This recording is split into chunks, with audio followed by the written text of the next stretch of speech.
자, 우리는 지난 시간에 이삭과 이스마엘을 비교하면서 이스라엘에게서 난 그들이 다 이스라엘이 아닌 이유에 대해서 배웠습니다.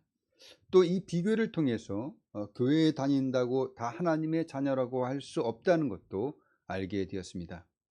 우리에게 있는 어떤 것도 우리를 하나님의 자녀가 되게 할 수가 없습니다. 우리가 하나님의 자녀가 된다는 것은 성령으로 거듭나야만 하는 것입니다. 하나님으로부터 나야만이 우리가 하나님의 자녀가 될 수 있는 것입니다. 근데 이런 비교가 부족하다고 생각했는지 바울 사도는 야곱과 에서를 또다시 비교하면서 이스라엘에게서 난 그들이 다 이스라엘이 아닌 이유에 대해서 설명하고 이제는 반론에 대해서 종지부를 찍으려고 합니다. 아마도 이삭과 이스마엘을 비교하니까 이스마엘과 이삭이 비록 아브라함에게서 태어났지만은 어머니가 다르지 않느냐. 이스마엘의 어머니는 이집트 출생의 하갈이고 여종이었고 이교도였으니까 인종적으로도 신분적으로도 종교적으로도 다른 여인에게서 태어난 여인의 아들이 참 이스라엘인일 수가 없다, 이렇게 말하는 것입니다. 그러니까 참 이스라엘인이라면 어머니도 이스라엘 사람이어야 된다.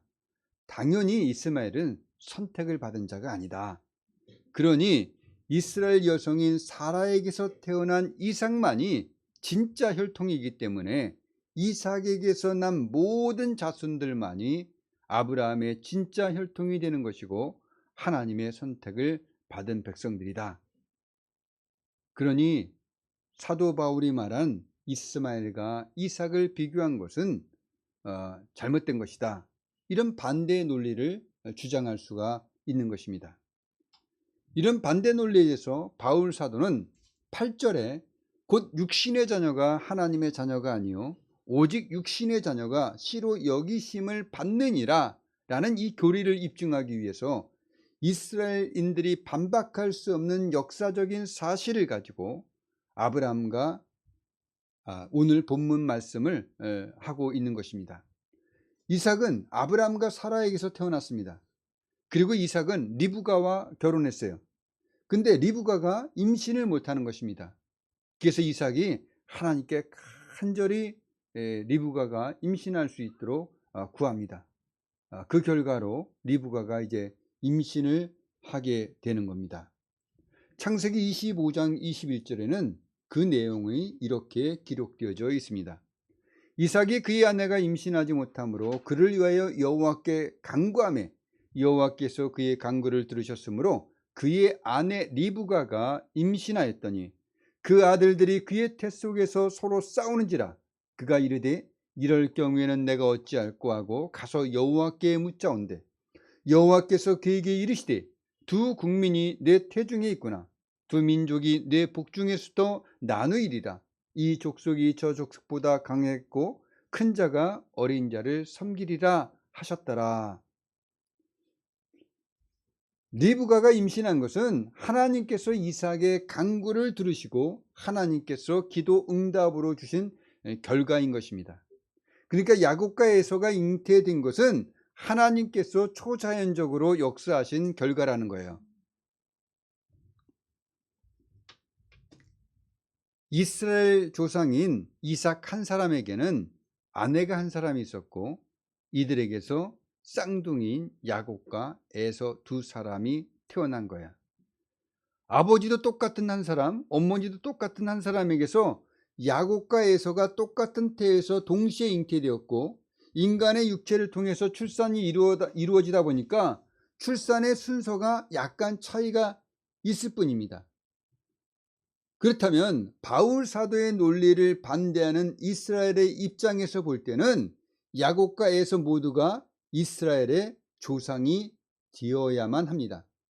근데 말라기 1장 2절에서 4절 말씀을 보게 되면 그렇지 않다는 것을 알 수가 있습니다.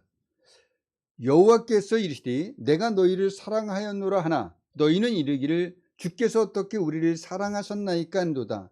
나 여호와가 말하노라. 에서는 야곱의 형이 아니냐. 그러나 내가 야곱을 사랑하였고 에서는 미워하였으며 그의 산들을 항폐하게 하였고 그의 산업을 광야의 이리들에게 넘겼느니라.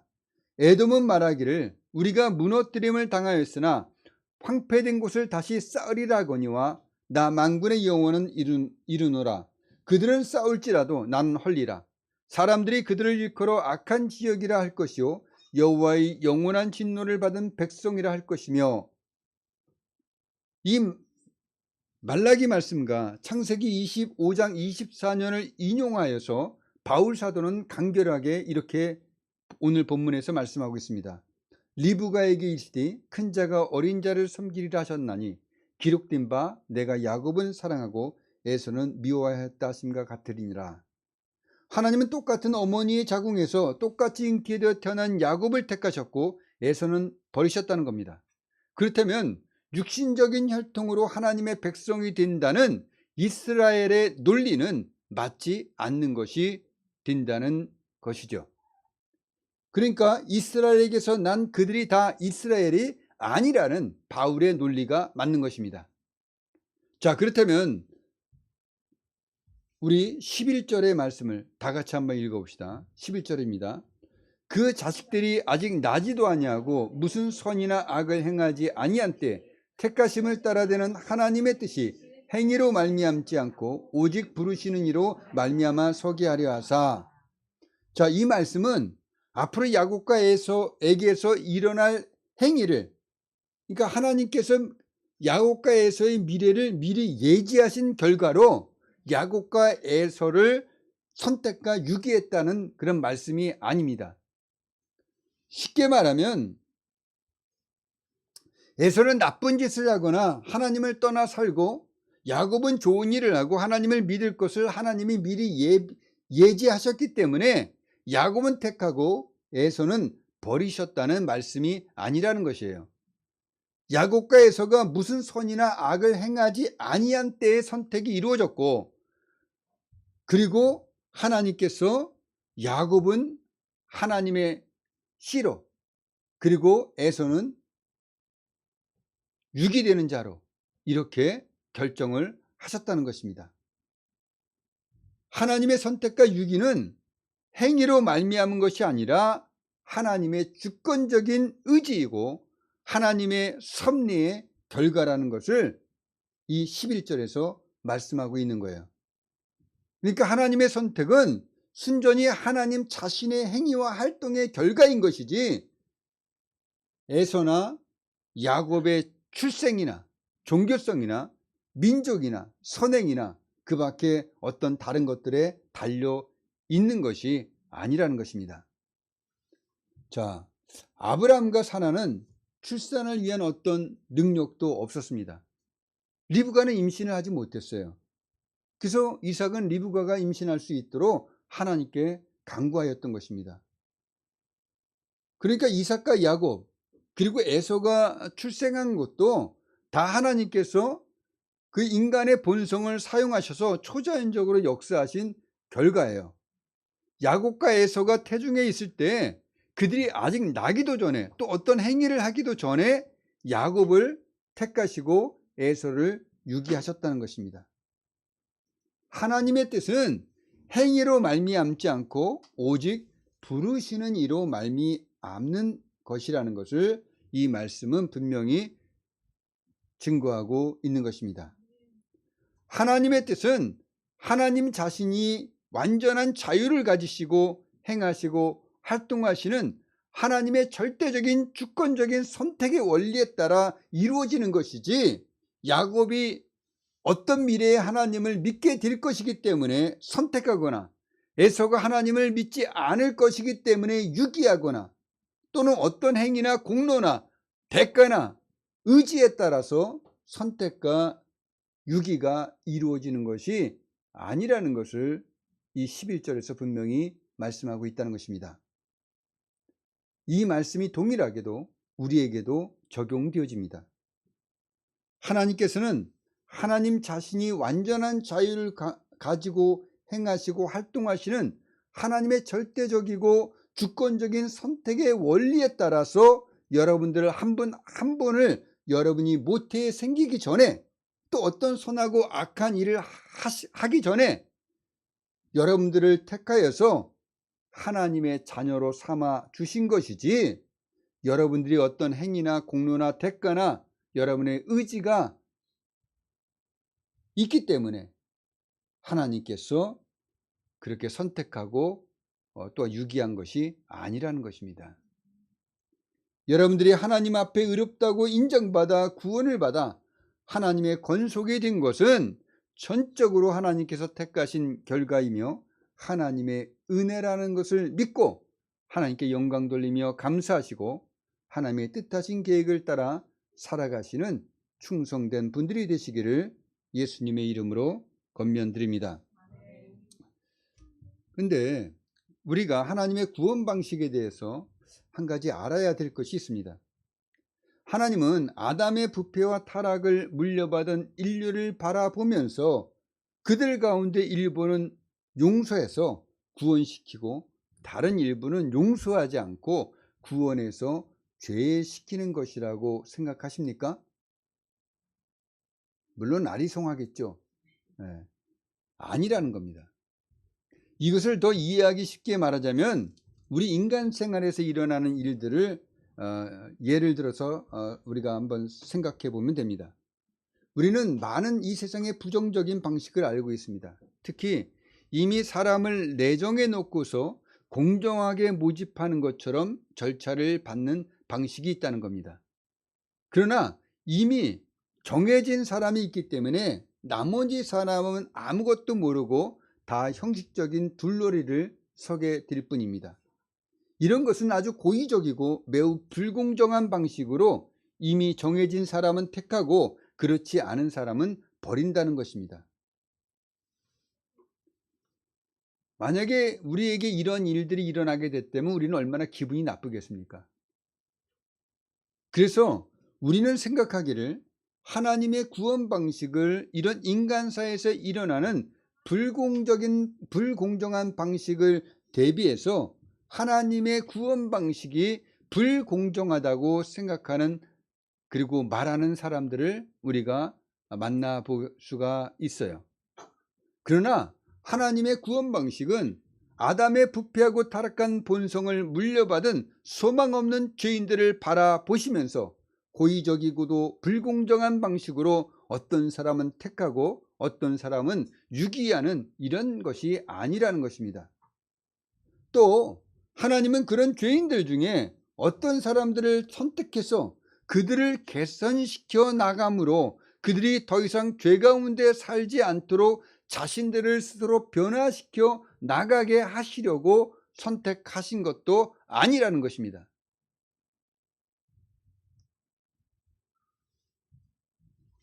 하나님께서 아브라함을 택하셨습니다.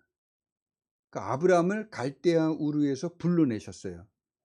그리고 그 아브라함을 통해서 이삭을 출산하게 하시고 이삭을 통해서 야곱을 택하십니다.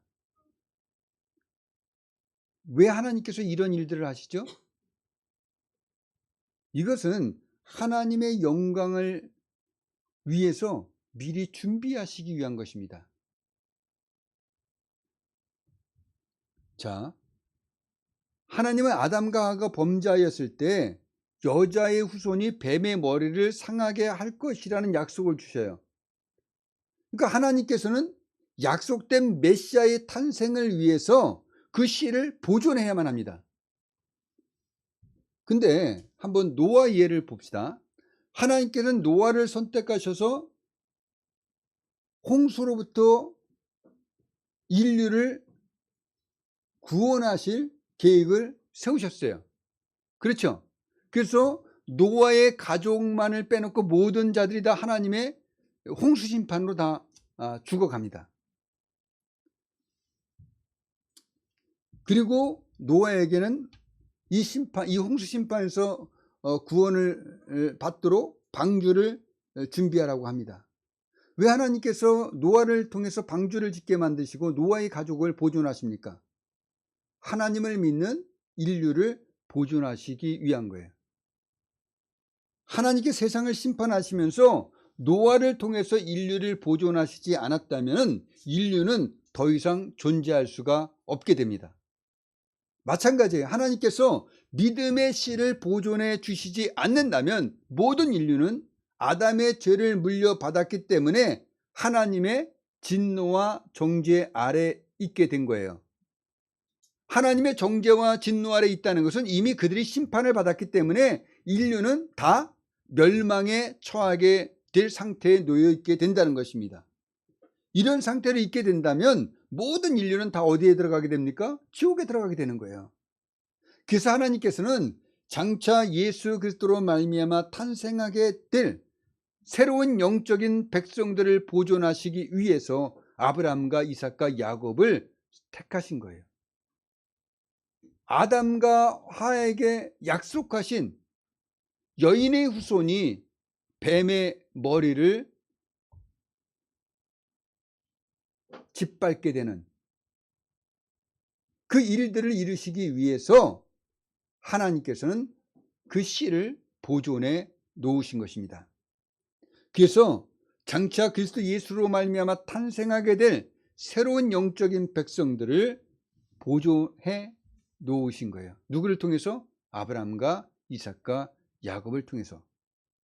새로운 영적인 하나님의 백성들은 아담의 본성을 물려받은 아담의 자손들과는 전혀 새로운 영적인 인류가 되어지는 것입니다.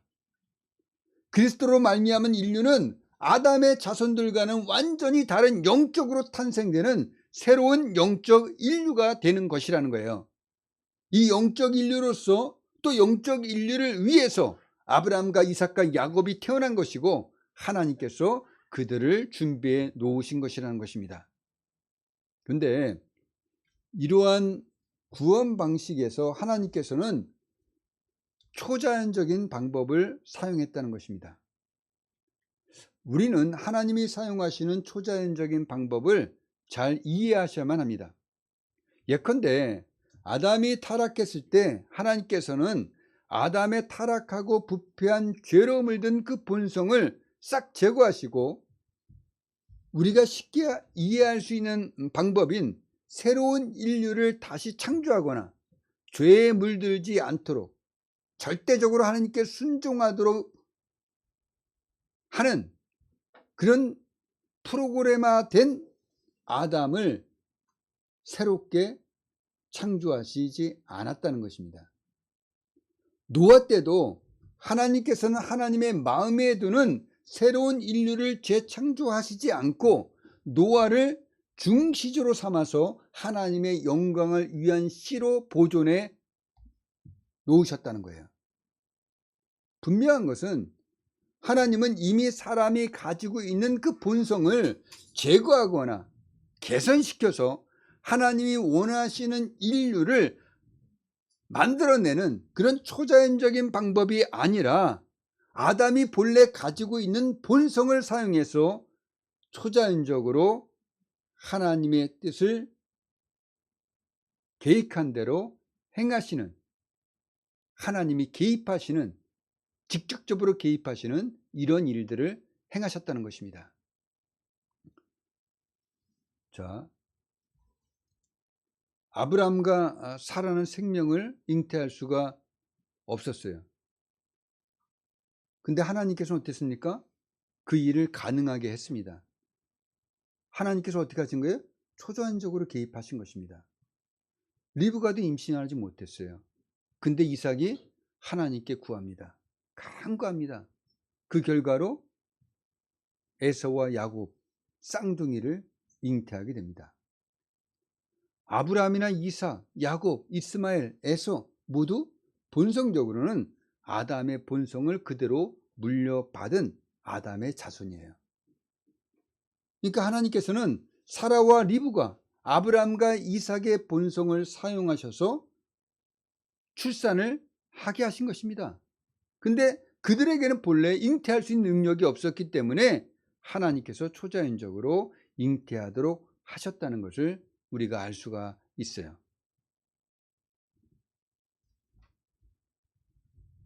그러니까 하나님께서는 하나님의 뜻하신 계획을 이뤄가는 데 있어서 기존의 것들을 싹 뒤집어 엎으시고 새로운 것들을 만드셔서 일하시지 않았다는 것입니다.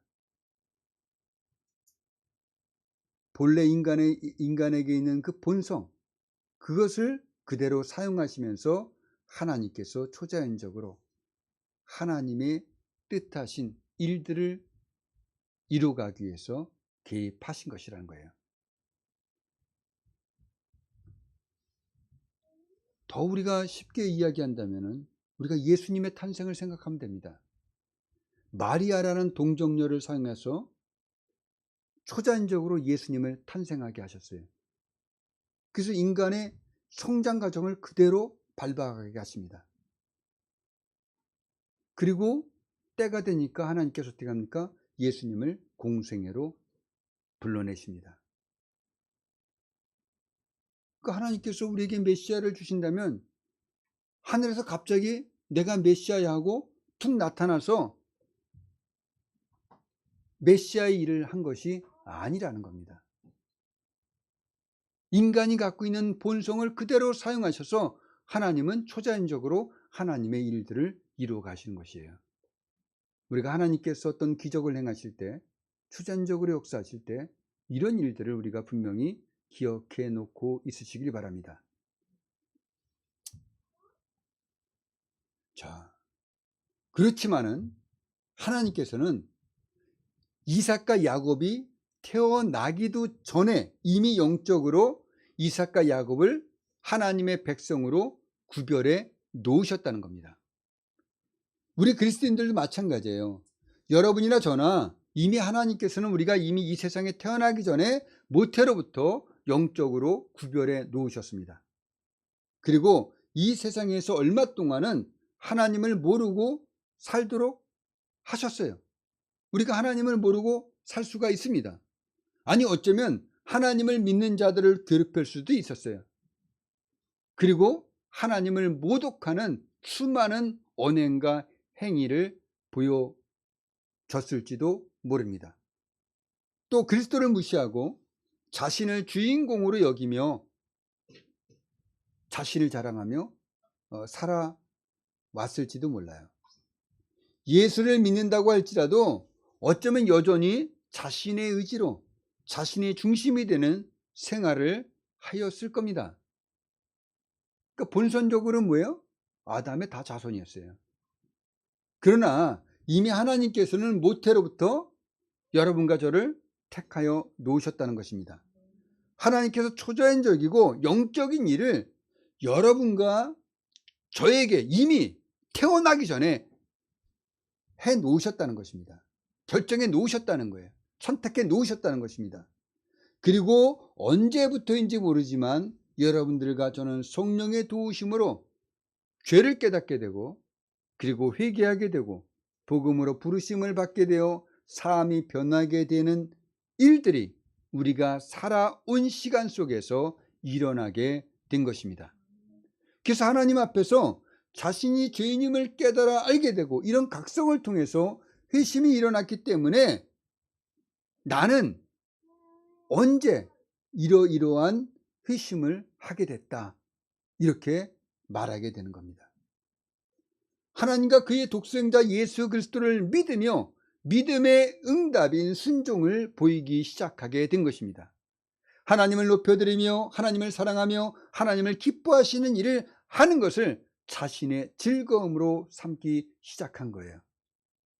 모태에서 하나님께서 초자연적인 영적인 일을 여러분들에게 나에게 하셨던 일들이 이미 하나님에 의해서 결정되어졌던 하나님의 영원하신 뜻이 저와 여러분의 인생에서 드디어 나타나게 되었다는 것입니다. 우리 다 함께 에베소서 1장 3절에서 6절의 말씀을 다 함께 읽어보도록 하겠습니다.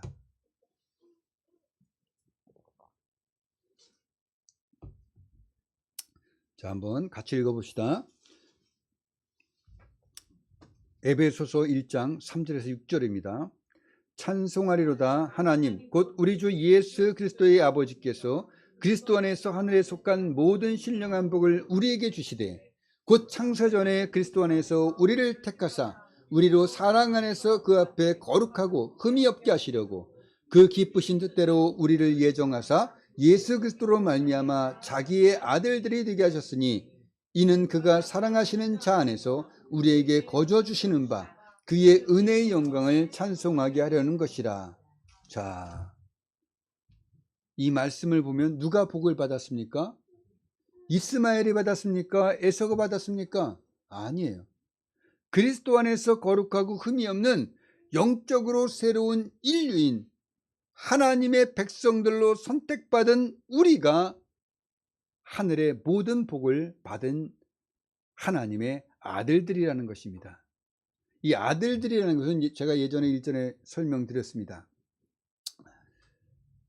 자, 영적으로 아브라함과 이삭과 야곱을 따라 태어난 우리가 하늘에 속한 모든 복을 받은 하나님의 자녀들이라는 거예요.